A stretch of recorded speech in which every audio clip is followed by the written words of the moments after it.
Skywalker went into self-imposed exile on H2. He made sure to destroy his only way off the planet, his trusty X-Wing, up until the release of this month's Star Wars: The Last Jedi. Not much was known about what the character was up to following the events of Return of the Jedi.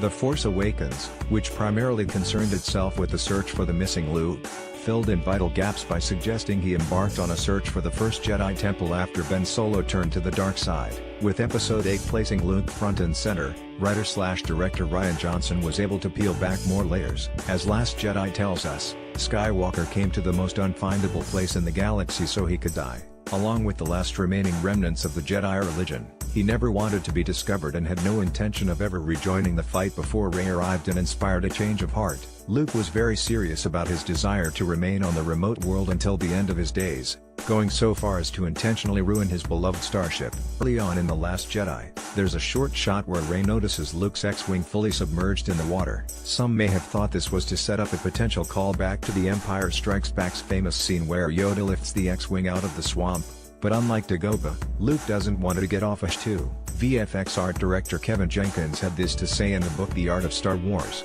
The Last Jedi. Rey explores the island, trying to understand Luke's self-imposed exile from the universe. She comes across a cave, sunk at high tide within the base of the island.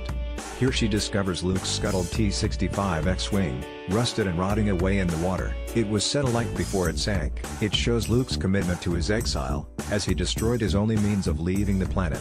The state of Luke's old fighter is one of the many dead giveaways in the film that Skywalker isn't really on crate when he returns for his heroic stand. By that point in the film, Rey, Chewbacca, and R2-D2 had already left H2 in the Millennium Falcon, which apparently was the only working ship on the island.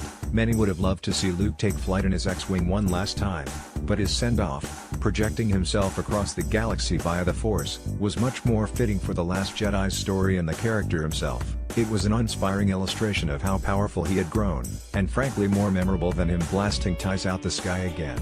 Fans got the thrill when the Falcon swooped in during the battle, and Luke deserves something monumental. Knowing the X-Wing was damaged beyond repair just gives viewers further insight into Luke's psyche at the start of The Last Jedi.